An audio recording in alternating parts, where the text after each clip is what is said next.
नजर पहचाने जिगर ये कौन जो दिल पर छाया मेरा अंग अंग मुस्काया मेरा अंग अंग मुस्काया जाने न नजर पहचाने जिगर ये कौन जो दिल पर छाया मुझे रोज रोज तर पाया मुझे रोज रोज तर पाया ढूंढेंगे उसे हम तारों में सावन की ठंडी बहारों में एक बार कहूँ ओ जादूगर ये कौन सा खेल रचाया मेरा अंग अंग मुस्काया मेरा अंग अंग मुस्काया গানটা এত পরিমাণে পছন্দ যদিও হেসমগা আমার মনে হয় না জন্ম হয়েছে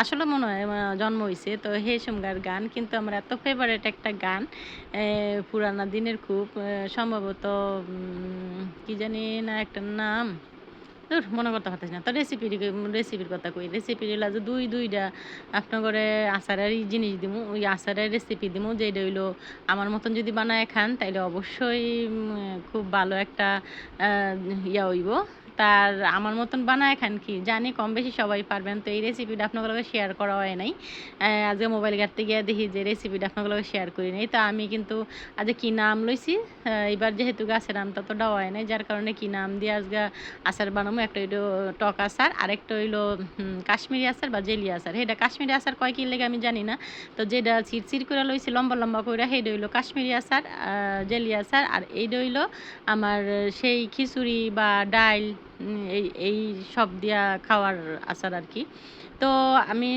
প্রথমে যেটা কাইটটা লইছি সেটা হইলো হজা বড় লোক হলে বানালাইতেছি এই যেটা ডাইলের এটার মধ্যে সরষা দিমু হলুদ দিমু আর শুকনা মরিচ দিমু আর লবণ দিমু দিয়া মাহায়া এটা রইদ দিমু আর সেইটার যে সঙ্গে বানামু সেই সঙ্গে আপনাগুলোকে শেয়ারই করুম সেইটা আপাতত লবণ পানি দিয়ে ভিজায়া তারপরে টিস্যুর মধ্যে আমি মুইরা ধুয়ে দিছি যাতে গায়ের পানিটা শুকায় আর জেলি আচারের কিন্তু পানি থাহন যেত না কারণ পানি থাকলে জেলি আচারটা নষ্ট হয়ে যায় কি মানে যে সঙ্গে আমি জাল দিব এর সঙ্গে অতিরিক্ত পরিমাণে উঠবো পানি উঠবো আমরা একবারে গাডা হয়ে যাবো মানে গইলা যাবো আর এইটা বিছায়া রইদ দিয়া মনে যেটা তেলের আচার তো আমি এই তেলের আচারটা কইছিলাম কি কাঁচা দিমু পরবর্তীতে কাঁচা দিতে গিয়া মানে দেখা গেল কি যে না কাঁচা দিমু তাক আমরি যখন সুন্দর তা আমরি ইয়া করে দিই ও আপনার ঘরে যেটা কইছি এটা হইলো আমি কিন্তু আপনার ঘরে দেখাই নাই যে আমরা কীভাবে রাখছি তো এটা পানিতে ভিজায়া এটা হইলো জেলি আচারেরটা যেইটা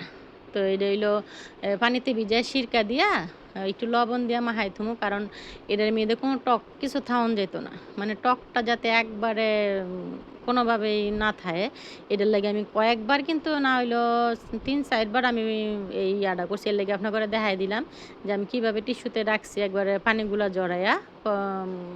জড়ায় রাখলে হইব কি মানে গায়ে আর একটু পানিও থাকতো না তো টিস্যুটা দেওয়া আমার ভুল হয়েছে আমি যদি একটু কাপড় দিতাম সুতি কাপড় তাইলে খুব সুন্দর হতো কারণ টিস্যুটা দিতে গিয়ে দেখা যায় গেছি টিস্যুটা একটু ভিজতে মানে দেখা গেছে যে আমের গায়ে লাগিয়ে যাইতেছে তার এদিক দিয়ে কড়াইয়ের মধ্যে একটু পানি দিয়ে দিছি কারণ যেহেতু আমি জেলি আচারটা করুম কড়াইয়ের মধ্যে একটু পানি দিয়া অন্য দিয়ে দিম একটু রসুন একটু তেজপাতা আর শুকনা মরিচ এলাচ দারচিনি তো এইটি কিন্তু এই আচারটার মধ্যে মাস্ট দিতে হইব যারা এই আচারটা বানান হেরা অন্তত জানবেন যে এই জিনিসটা দেয় তা আদা কুচি দিলেও বেশি ভালো লাগে আমি আজকে আদা কুচি দিতাম না আমি দেবো শুধু রসুন কুচি আর শুকনা মরিচ যে এটা কিন্তু বেশি ফেলাই লইছি কারণ এই আচারটা যেহেতু মোরব্বার স্টাইল একটু মিষ্টি এর লেগে যাতে ইডা না হয় মানে জালটা না হয় তো এটার লেগে করলাম আর মরিচের দেওয়ার সিস্টেম হইলো এটার একটা গ্রান আইব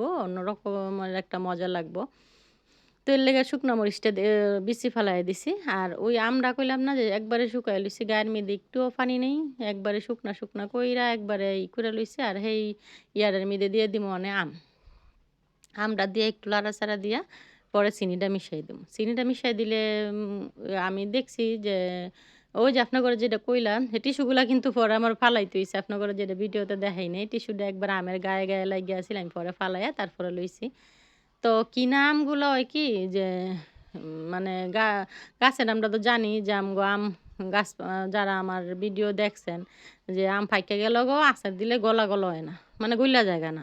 কিন্তু এই বাজারের আমগুলা আমি আচার দিতে গিয়া আমার আমগুলা একবারে গইল্লা গেছে গা।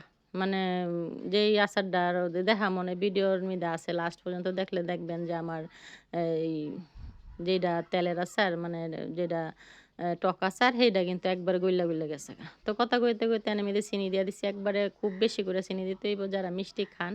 আর এটা ততক্ষণ লাড়ুম যতক্ষণ না একবারে আডা হয়ে যায় গা। তো আজার রেসিপি কিন্তু ২ টা। তো ২ টা রেসিপি দেখে আপনারা দেখে লইবেন, বুইঝা লইবেন যে কোনটা আপনারা বানায়া খাইতেন চান সেইটা এই পর্যন্ত দেখবেন সেইটা টাইনা দেখবেন যে আমি এই রেসিপিটা বানায়া খাইতামছি। আর যারা সচরাচর আচার বানায় অভ্যস্ত হেরা তো জানেন যে আচার কিভাবে বানাইতে হয়। হয়তো আমার তে আরো পারদর্শী যারা হেরা আছেন, আমি ছোটখাটো নগণ্য সবসময় মনে করি রান্না-বান্না এডি নিজে করি নাই। মানষের তে দেইখা হিয়া হইছে রান্না। তো হেই দেইখা হিয়ার মিদই আজকে ইয়া করতাছি। আর তেলের আচারটা যেইটা মানে টক আচারটা যেইটা এটার মধ্যে দিয়ে দিছি পর্যাপ্ত পরিমাণে তেল। আর তেলটা কিন্তু একটু বেশি লাগবে যাতে আমি বয়মে ভরার পরও তেলটা উপরে থাহে। তাইলে আচারটা বেশি দিন বালা থাকবো।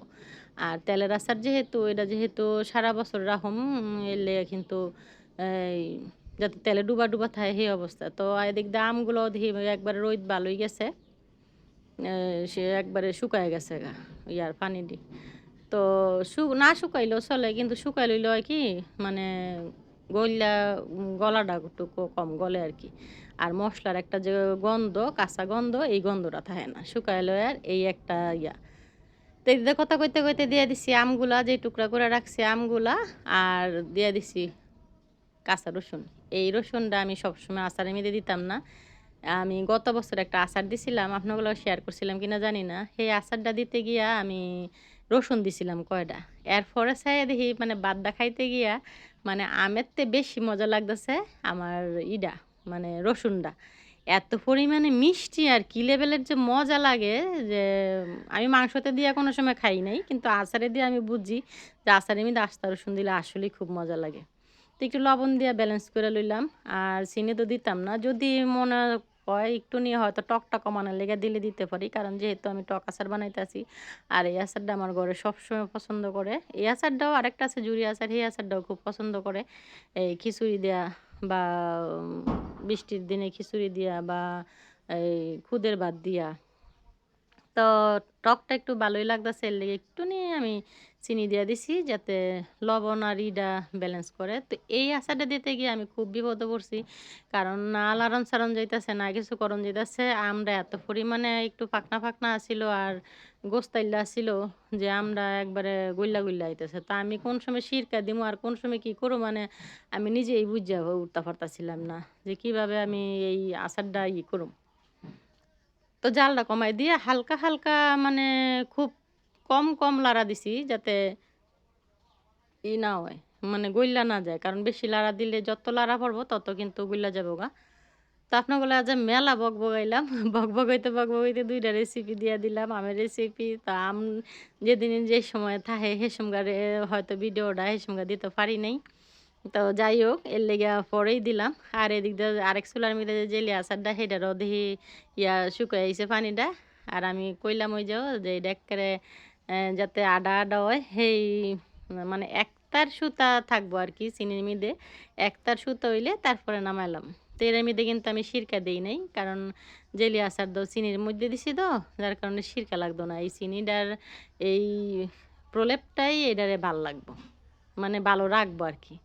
তো হেডা কথা কইতে বললাম না হেডা জ্বালা একবারে নিব করে দিয়া থইছি। তারপরও নিজ দা লাগিয়ে যাইতেছে গা। এর মধ্যে এই গইল্লা যাইতেছে গা। তা আমি ফাপড়ে পড়ে গেছি গা। আসলেও আচারটা দিছি কথা কষ্ট করে ঠিকই। কিন্তু একবারে গইল্লা গেছিল গা। আর এদিক দিয়ে দিছি একটু পাঁচফোড়ন আর মরিচের গুঁড়া।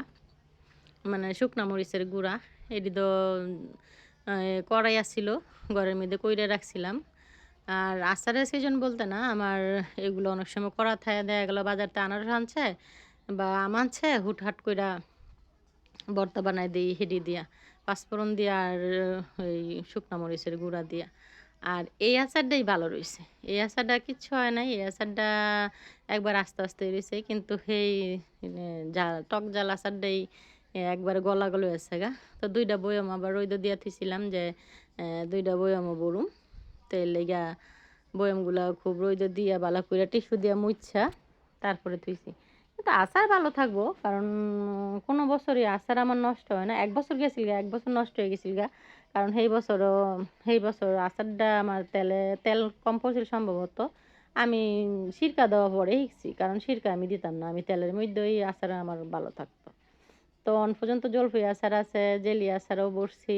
তো আপনাদের লগে সেই ভিডিও শেয়ার করলাম। আর এই যে বুঝছি কি দোনোটার বুঝি একবারে ফাডুম হইব বইরা অনেক ছায়া দেই কি ২ টা বয়মেরই অর্ধেক হইছে। পুরা বয়ম আর বয় নাই। যাকগা পুরা বয়ম না ভরুক। বয়ম ভরা থাকলে কিন্তু আচার আরো নষ্ট হয় না। এইটা আরেকটা টিপস। মানে বয়মটা ভরা থাকলে আচার নষ্ট হয় কম। তো জেলে আচারটা নষ্ট হইতো না সেই আচারটা লইয়া একটু টেনশনে আছি। তো সেই আচারটা খাইতে খুবই মজা হইছে। পোলাপান খাইতাছেও দেখি কয় মা আরেকটু চিনি দিলে ভালো হইতো। তো বানাইছি টক জাল। তো এর মধ্যে চিনি দেই কেমনে?